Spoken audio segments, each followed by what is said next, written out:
മക്കളെ മക്കളെ കഥവർക്ക് മക്കളെ. ഹായ്, അച്ഛനാന്ന് തോന്നുന്നല്ലോ.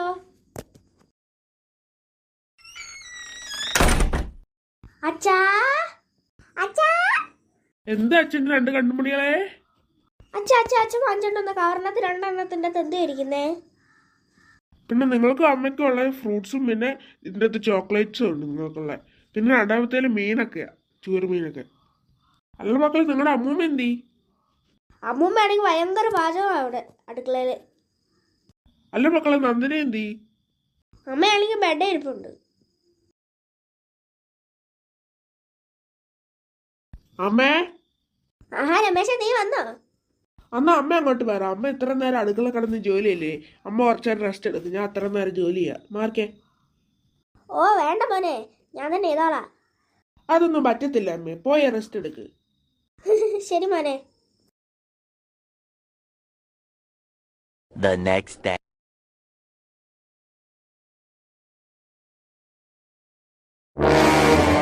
അയ്യോ, എങ്ങനെയാലും ഒന്ന് കേറി വടിഞ്ഞ്. അയ്യോ, അങ്ങനെ ഞങ്ങളൊന്ന് ഇറങ്ങി. ഇന്ന് ഈ വീട്ടിലെ സാധനങ്ങൾ മൊത്തം മോഷ്ടിക്കണം. എനിക്ക് പറ്റാവുന്നതെല്ലാം മോഷ്ടിക്കണം. അതിൻ്റെ എൻ്റെ വീട് തൊട്ടപ്പുറത്ത് തന്നെയല്ലേ ഈ വീടല്ലേ. ഞാനിപ്പോൾ മതിലാടി വന്ന് എൻ്റെ വീടല്ലേ. അപ്പോൾ എനിക്ക് പെട്ടെന്ന് എല്ലാം കൊണ്ട് കൊണ്ടുപോകാം. ഈ വീട്ടിലെ എല്ലാ സാധനവും ഞാൻ ഇന്ന് കട്ടുകൊണ്ട് പോകും. ഇതുങ്ങളൊക്കെ കട്ടുകൊണ്ട് പോയത് കള്ളന്മാരെന്ന് ഓർക്കത്തില്ല. ഞാൻ പക്ഷെ കള്ളനല്ലേ. ഏതാണ്ട് ഈ മതിലിൻ്റെ അപ്പുറത്തും എൻ്റെ വീട്. അപ്പം എല്ലാം കൂടെ പൊക്കിക്കൊണ്ട് പോവാം. ഫ്രിഡ്ജ്, അലമാര എല്ലാം അങ്ങ് പൊക്കിക്കൊണ്ട് പോവാം. എല്ലാ സാധനവും എനിക്ക് കൊണ്ടുപോകാൻ പറ്റുന്ന എല്ലാം കൊണ്ടുപോകാം.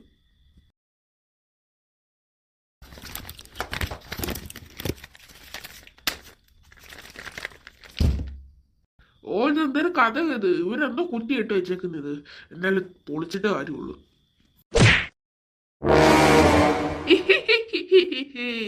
ഞാനങ്ങനെ അകത്ത് കയറി ഇനി വീട്ടില എനിക്ക് കഴിയാവുന്ന സാധനങ്ങളെല്ലാം മോഷ്ടിച്ചോണ്ട് ഇന്ന് പോകണം. ആരംഭിക്കലാമാ. A few moments later.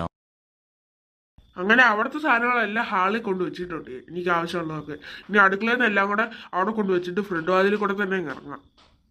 Front വാതിലിന്റെ താക്കോൽ ഇതാണ്ട് ആ ഡെസ്കിൽ ഇരിപ്പുണ്ട്. ആ ഡെസ്കോടെ ഞാൻ കൊണ്ടുപോകാൻ പോവാ, താക്കോലോടെ. ഓ ഓ ദാഹിച്ചിട്ടോ. ഒരു ഗ്ലാസ് വെള്ളം കുടിച്ചിട്ട് വരാം, അടുക്കളയിൽ പോയി. ഈ വീട്ടിൽ ചെറുക്കനല്ലേ ഇത്? എന്നെ കണ്ടിച്ച് എന്തോ അങ്ങോട്ടൊക്കെ പോയി നിൽക്കുന്നു. ഇത് എന്നെ കണ്ടില്ല ഇനി. ഓ, സ്റ്റൗവിന്റെ അവിടെ ഞാൻ വെള്ളം തപ്പുന്നു. ഫ്രിഡ്ജിന്റെ അകത്തല്ലേ വെള്ളം ഇരിക്കുന്നേ. ഓ അച്ഛാ, അച്ഛനാ അങ്ങനെ ഇങ്ങനെയായി? അച്ഛന് താടിയൊന്നും ഇല്ലല്ലോ, മീശ മാത്രമല്ലേ ഉള്ളൂ. പിന്നെ തലേനെന്ത് കെട്ടി വെച്ചേക്കുന്നേ? എന്റെ അമ്മ ചെറുക്കനാണ്, ഭ്രാന്താന്ന് തോന്നുന്നു. അയ്യോ എന്റെ അമ്മച്ചി.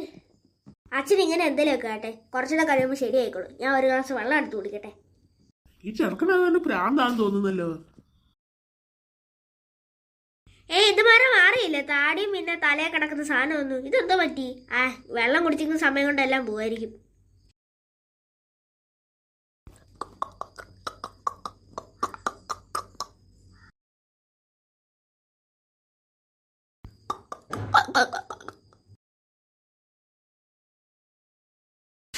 ഞാൻ ഇത്ര നേരം വെള്ളം കുടിച്ചിട്ട് ഇതുവരെ മാറിയില്ലേ? അച്ഛൻ ഇങ്ങനെ തന്നെ ഇരിക്കുന്നേ. ചോദിച്ചിട്ടൊന്നും മിണ്ടുന്നുമില്ലല്ലോ. ഈ ചെറുക്കന് ഭ്രാന്താന്ന് തോന്നുന്നു. ഓഹോ, വെള്ളം കുടിച്ചപ്പോ തന്നെ ഒരു ആശ്വാസം വന്നു. ഈ ചെറുക്കന് ഭ്രാന്താന്ന് തോന്നുന്നല്ലോ. നിനക്കാണോ ഭ്രാന്ത് ഉണ്ടാക്കണ്ണ? എടാ, നീ അപ്പുറത്തെ വീട്ടിലെ അയൽവക്കാരനല്ലേ, നീ എന്തിനാ ഇവിടെ കയറി വന്ന്? അപ്പൊ നീ മോഷ്ടിക്കാൻ വന്നതല്ലേ ഇവിടെ സാധനങ്ങള്? അമ്മേ, അച്ഛാ ഓടിവാ, ഇവിടെ ഒരു മോഷ്ടാവ് വന്നേക്കുന്നേ. അയ്യോ. എടാ, ലാസറ കാണുന്നില്ലാണ് ഞങ്ങളുടെ വീട്ടിൽ കയറിയേ. അത് പിന്നെ ഹാളിലാണെങ്കിൽ കുറെ സാധനങ്ങളൊക്കെ പെറുക്കി വെച്ചേക്കുന്നത്. അത് നീ ആണോ പെറുക്കി വെച്ചേ മൊത്തം? അയ്യോ, അത് ഞാൻ തന്നെ. എന്നെ ഒന്നും ചെയ്യല്ലേ. നിനക്ക് ഞാനിപ്പോ ഒരു പണി തരാടാ കള്ളെ ലാസറെ. നിന്നെ ഞാനാണെങ്കിൽ പോലീസ് സ്റ്റേഷനിൽ കൊണ്ട് വിടാൻ പോവാ. പോരെ?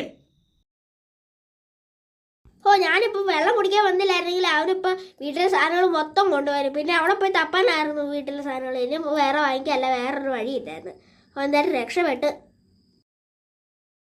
ഞാനിനി പോയി കിടന്നു നോക്കട്ടെ. ഇപ്പൊ വെളുപ്പിന് 5 മണി ആയതേ ഉള്ളൂ സമയം. ഇവിടെ ഹൈവേ ഉണ്ട്, ഇവിടെ ഹൈവേ പോലീസ് ഉണ്ടെന്ന്. ഹൈവേ പോലീസിന് ഞാൻ അവനെ കൊണ്ടുവിട്ടിട്ട് വന്നു. ഇനി അവര് ബാക്കി നോക്കിക്കോളും. അവരിനി പോലീസ് സ്റ്റേഷനിൽ കൊണ്ട് വിട്ടോളും. ഞാനിനി പോയി കിടന്ന് ഉറങ്ങട്ടെ.